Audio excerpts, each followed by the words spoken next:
first lesson, there were 32 Mr. Farrows, all delivering their own version of the lesson. Not good, bad, not easy. This didn't happen in my school. I'd hasten to add. I hope to keep teaching open as an option to me in the future. Hello, and welcome to Freelance Pod. My name's Chandrika, and I'll be your host. So this episode is not even just comedy themed, it's live 1 hour show themed. I'm speaking to Alex Farrow, who's a comedian, director and teacher. And we really get into detail about putting together a live show, writing scripts, learning it, and all that kind of stuff. So Alex has taken his most recent show, which is called Philosophy Pig, down to the Brighton Fringe at the moment. I think he's there right now, and then he's going on tour with that. But usually he is based in Oxford, where he's the MC at the Jericho Comedy Club. And that is a brilliant comedy club. They've got some amazing events on this summer, and I'll put links to Alex's work and to Jericho Comedy in the show notes so you can check it all out. As for me, when you'll hear in the episode that he gives me some advice on putting together my show and how to learn the script and so on, advice which I'm taking. I have almost finished the script, it is nearly there, and I have started learning it as well. And I've got some slides and I've got a playlist, so it's not all just me standing there talking for an hour, which would be a lot. So I feel like it's coming together and I do feel good about it. I've got a week now and I will be doing some Zoom run-throughs with trusted people before I get to Brighton. And yeah, it's something I'm looking forward to. It's about time. I need to get it done. But yes, links for tickets for the Brighton Fringe and for Camden Fringe will be in the show notes as well, so you can get tickets for my shows too. And yeah, that's all from me. Let's see what Alex has to say. Things I've got coming up. I've got an hour, got a new hour. My new hour is called Philosophy Pig. It is an introduction to different philosophy problems using animals as a starting point. It is I've got some stuff on pigs. I've got some stuff on horseshoe crabs. I've got some stuff on bats. I was going to ask about bats, yeah. Oh, well, of course, yeah. I got really into bats for a few months last year. I did a little outside gig when the rule of six came in. I think I believe I was the first comedy gig of 2021. Yeah, got to get in the chortle. Got to do it. Got to get the news. How was that? Was that fun? It was really fun. It was really, really, really fun. We were all itching to get back and doing it. And there's nothing like the timing. It's nothing like doing a 3D gig. Did the bats perform as you hoped? There were bats, so I did time it correctly. The bats come out of hibernation in March, and so there were bats. I mean, you can't bat watching is quite a hard thing to do. They're pretty hard to see. You need to sort of listen to bats. You can get this kind of bat listening device, which I'm not going to go into the detail of the bat. Which is why I asked you on this podcast today for nuggets. Yeah, indeed, it's difficult. I want to talk about bats all of a sudden now. Like bats, if you put up a bat box in the UK, you might think, that's a great thing to do.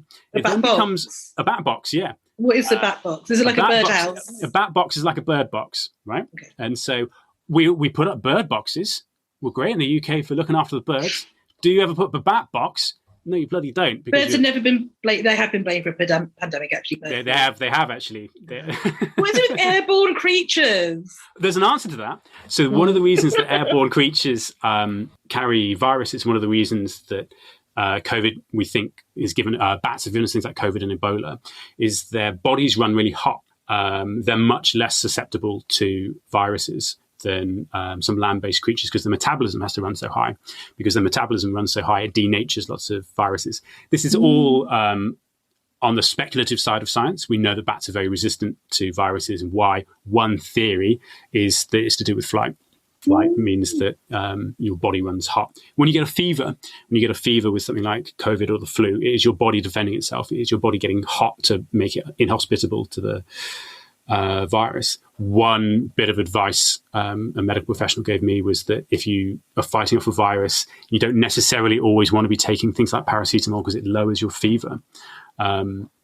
Again, never take advice from somebody on a podcast about being freelance. Always speak to your own personal medical professional.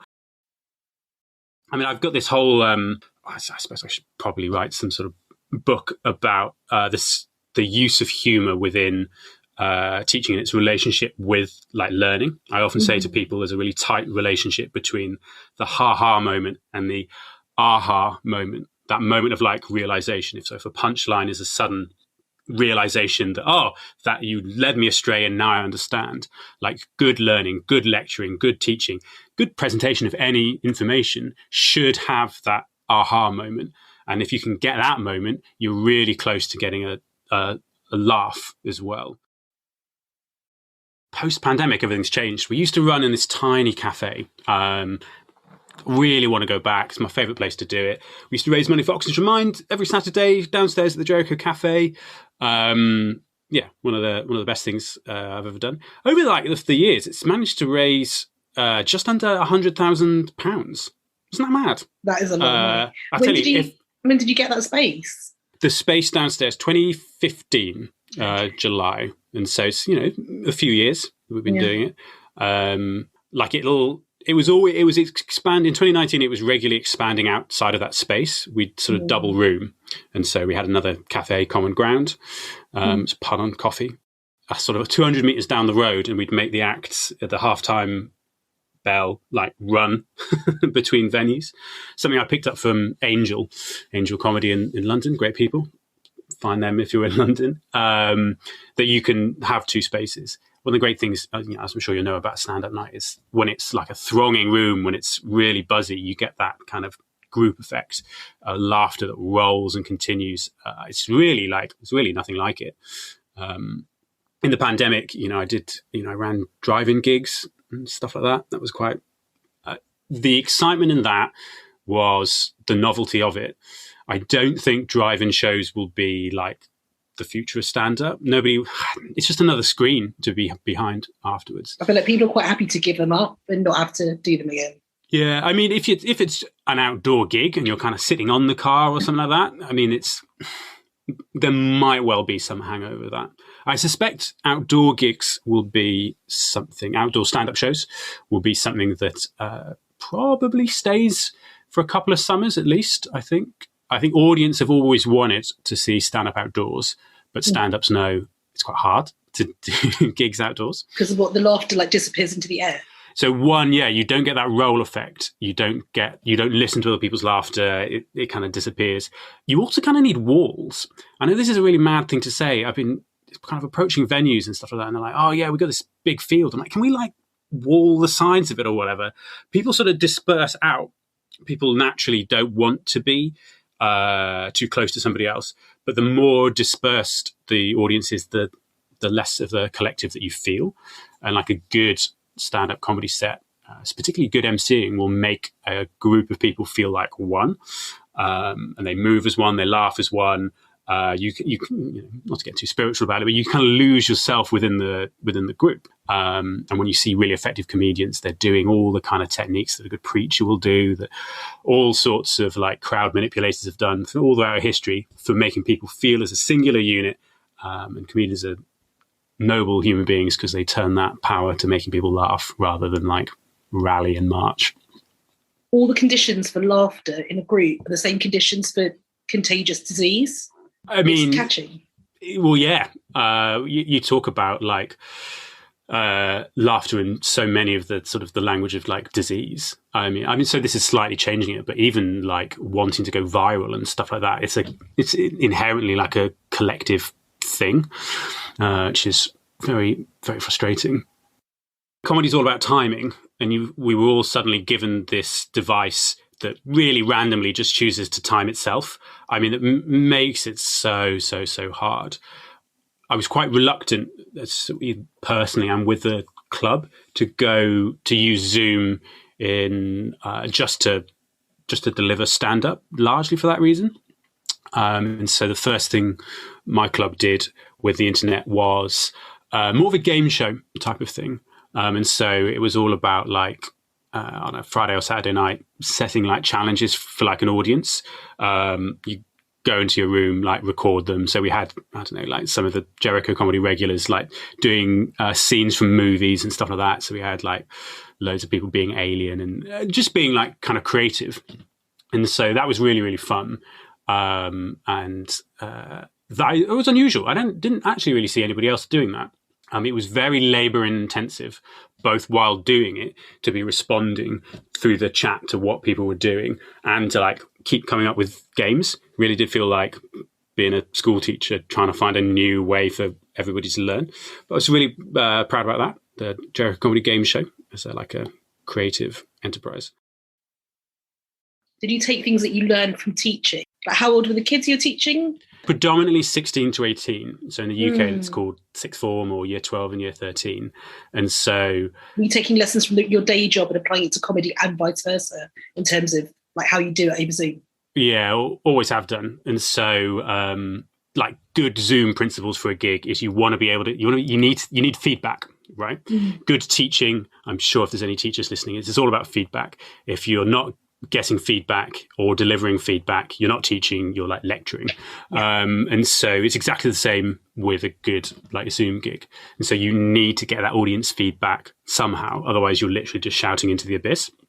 And so I've emceed quite a few Zoom shows, and you want to make people feel comfortable so that they turn their cameras on, so that they're genuinely properly like interacting. And I've seen some shows where it sparks and it's magic and it really works and you get really close to that genuine live experience. And I've seen other shows where it's just not come together for whatever reason. You've got people watching television rather than watching a live thing. And it can fall a bit flat sometimes. The other risk with Zoom gigs is over feedback. And so because you've got a direct channel to the stand-up, that you can be actually overloaded. I mean, I was watching Ivo Graham at a gig, very funny stand-up, and like he's really good with interaction, but people were like asking him about stuff in his house, and like, you know, he was responding to it. It quickly devolved from stand-up into like a very witty, because it's Ivo Graham, but definitely him describing the things in his house. And you want to, and it's exactly the same with teaching as well. Your students will try and like derail the lesson. It's funny. It's really funny to derail a lesson. I respect the children for wanting to do that, but you can't do that, and you can't let them do it if you're a teacher or if you're a stand-up. You need to allow enough feedback such that your students or audience feel engaged, but not so much that you end up talking about the wallpaper. And do you think the class clown in your classes have had to really learn new tricks this year to derail your lessons? Well, it's almost the opposite in the sense that it's so easy now to be a class clown, because lots of classes were done with the camera off. Different schools had different policies on it, and so I mean, it's like having the Ring of Power from Lord of the Rings. You're invisible, right? There's no longer consequences for what you do. Like Plato's got this whole story about this invisible ring, right, where he writes this relatively actually boring, but like very memorable story about how this person finds this invisible ring. It's what the Lord of the Rings invisible thing is based on. And he says, I challenge anybody to find this invisible ring and not be tempted to do evil. We gave thousands of children this year the invisible ring, and they were naughty. They were bad. Not only, and you think, oh, Alex, well, what about their Zoom names? You can change that, can't you? You can change your Zoom name. Oh, first lesson, there were 32 Mr. Farrows, all delivering their own version of the lesson. Not good, bad, not easy. This didn't happen in my school. I'd hasten to add, I hope to keep teaching open as an option to me in the future. I mean, so some of the year 9s at my friend's school were just inviting randos from the street into their maths lessons. It's a funny thing to do. It's very funny. I mean, I would definitely do it. I mean, it's pandemic on, the world's ending. Why not invite some street randos onto Zoom? And so as the class clown, you've not had to try harder. See, everyone's a class clown now. Yeah, and that kind of correlates with comedy in terms of like anyone with a social media account and front-facing camera could give it a go. It's not necessarily a bad thing. It kind of opens it up to people who aren't in big cities, who didn't have a great open mic circuit before, who was scared, but actually have talent. And so, yeah, you had all these people trying it out who were bored and were just like, oh, let's give it a go. And I feel like there's this new kind of shorthand almost for like how you do these front-facing videos and how you do this and how you do that. And it's like comedy's been digitized like really quickly, almost scarily quickly. So yeah, I mean, so the digital world is what we've seen is one of the nicer things about it, that it's still very, very open. I mean, we could talk about the future of whether that will continue to be the case, but I mean, it really does blow things open. I mean, well before I started comedy, like it was really difficult to start, very, very, very difficult to start as a stand-up comic. But what the internet did was it allowed you to Google where the clubs were.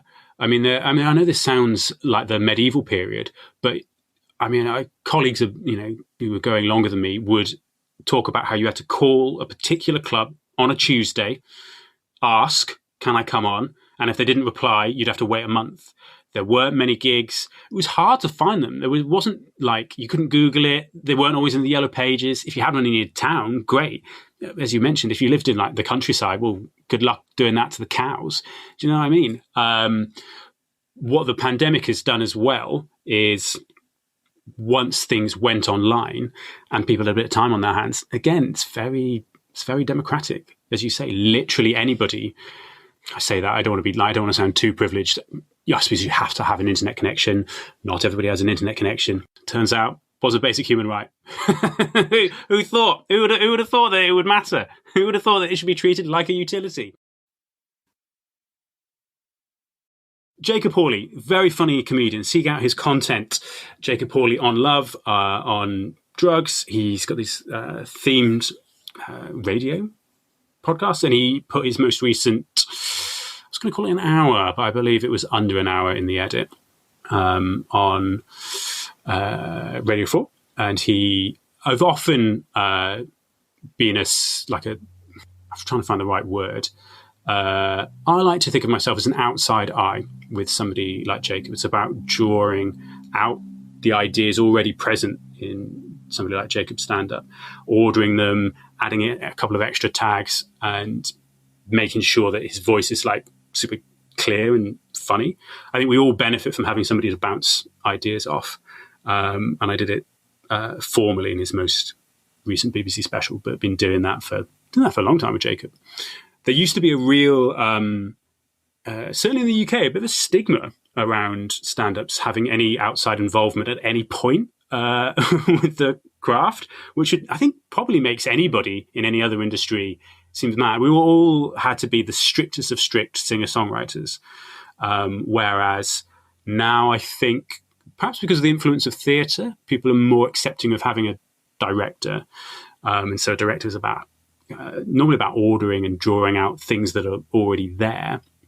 Most television shows, who have a stand-up on, will have a writer.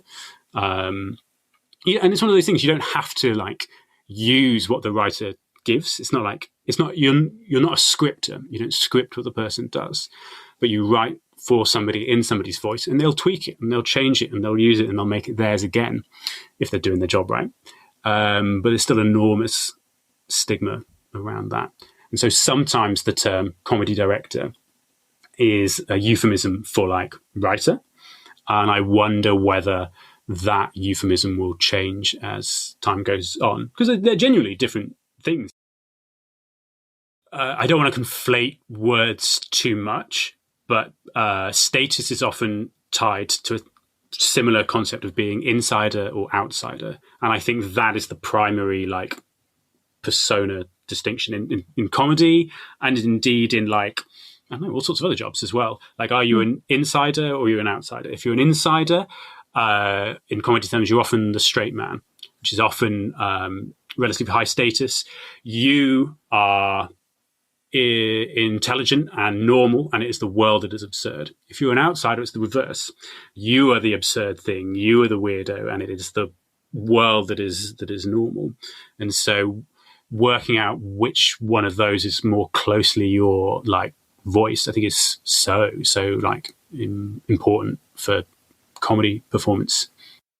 I mean, some people don't need or benefit from the theory. Their stage persona is so close to their like everyday persona.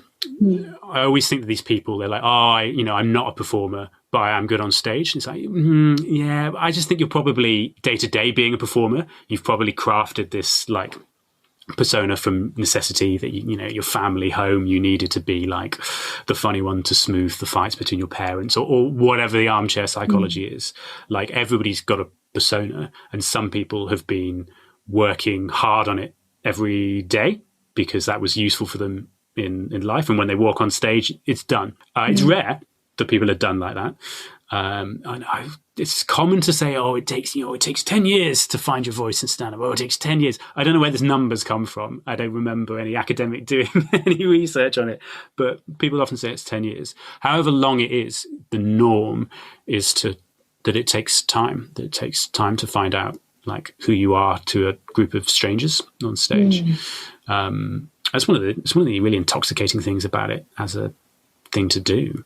That it's like you learn stuff about yourself. People love learning about themselves. They love it. People think that they want to learn about, I want to learn about how to do comedy, and they leave a comedy course and it's like, it's great fun. I really enjoyed it. It's like, I think you learned about yourself and you really enjoyed that, and there's nothing wrong with that at all. Definitely looking for people to direct. Like, I love it.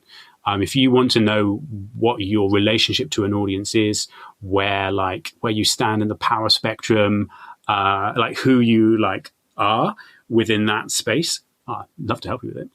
It could be that you watch people doing previews. It could be that you sit with people for a read through. You can do a lot of it cold. You can do a lot of it through a script. A surprisingly large number of stand-ups don't write a script, which always amazes me how many people say, I've just got this idea. Like for an hour? For an hour. Yeah, for an hour. How closely would you write a script, though? Because obviously not many people could memorize an hour's worth. Interesting. So there's completely different approaches to it. I memorize a script and then I unlearn it. And so that includes for doing a 5-minute set or doing an hour. I memorize a script pretty exactly, like word for word. I've picked those words to be hilarious words. If you add too many words in, sometimes it destroys a punchline. Not everybody works like this. Often it becomes too scripted. And so that's what I mean when I say you have to unlearn it again. Sometimes it can be too much like putting the tape player like on. And so, but in order to change your set on the fly, on the hoof as you go along, I find that if you've not learnt it word for word, it's a very difficult thing to do. But that said, lots of people, and it's about 50-50, this 50-50 people who write out a script and pretty much learn it word for word. And then the other half of people are like, yeah, I've been doing this joke. And I'll be like, where is this joke? And the word will be cake. And I'll be like, do you want to talk to me about the cake stuff? And like people's whole hour is just one sheet of paper with 20 words on it. Well, I couldn't do that either. I'm gonna have to write a script, but I won't be able to memorize it. You'd be so. The school teacher me is coming out now. Everybody can do it. It is. I promise. Everybody can do it. And there's all sorts of like school teacher techniques for helping with that. Some of them are really boring. I know this is. People don't believe me when I say this. You've got to write it out.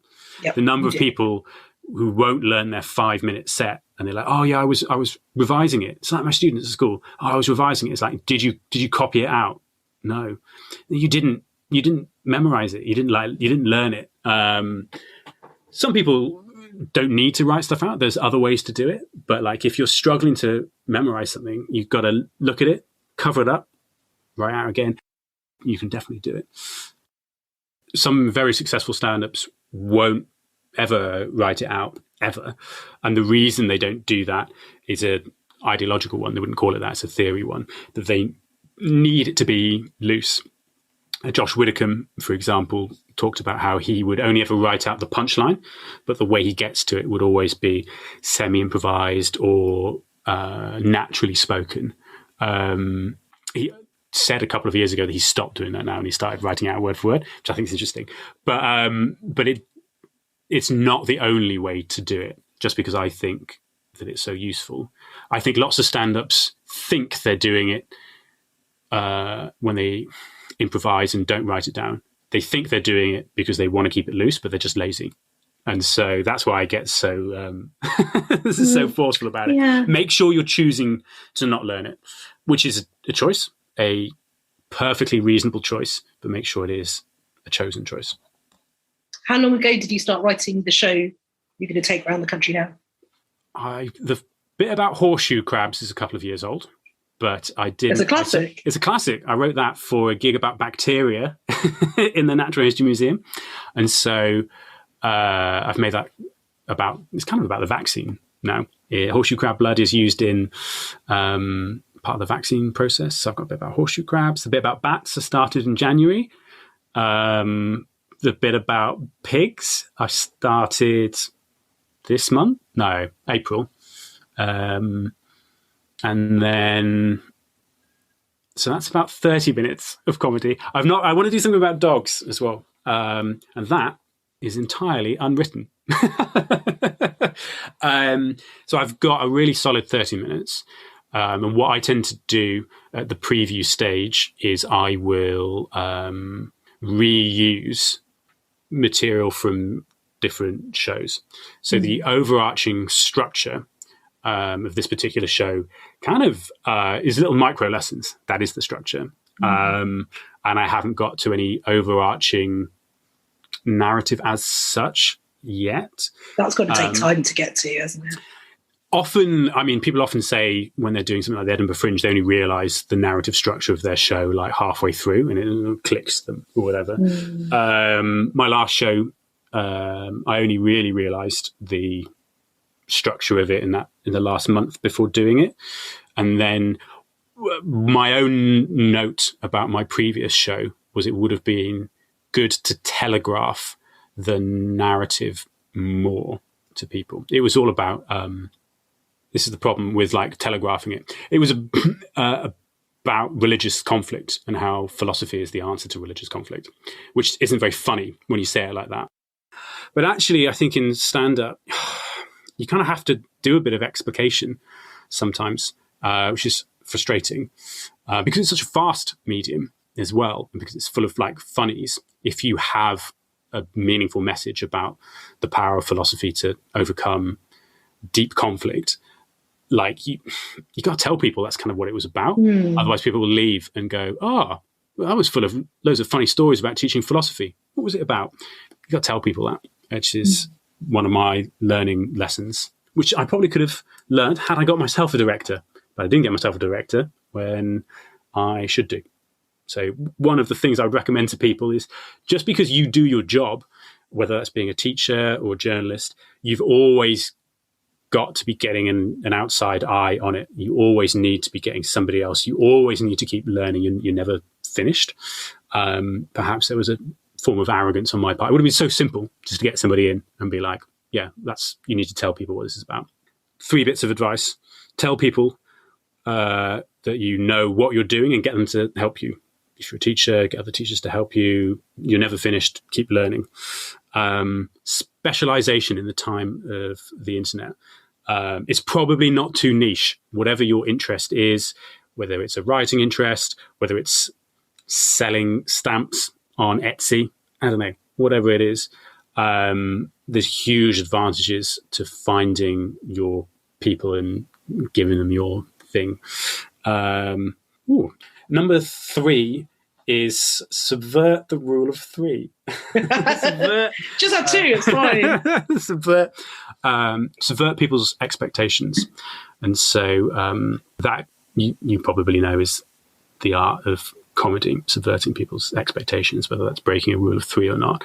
But I think it's also the foundation of being interesting. You take somebody's expectations and you break it. If you watch any TED talk, right, they're often structured such that you're given an expectation about the world, and then your speaker tells you, it's not like this. You give somebody a framework to latch onto first, and you subvert it. It's what makes things interesting. It's what makes things memorable. If I read out a list of numbers now, I could read out a list of 20 numbers now and do it, but you probably wouldn't remember the order of them. Whereas if I told you a story, I could tell you a much longer story. You have expectations about what that looks like, what that feels like. You'd remember it even more if I related it directly to you, if you already had an expectation of what was going on. If you subvert people's expectations, it's what changes something from being unmemorable to memorable. And the subversion is what makes it interesting. If you tell people what they already expect, it's boring.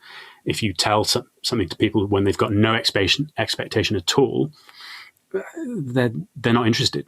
You change people's minds, get them interested by subverting an expectation.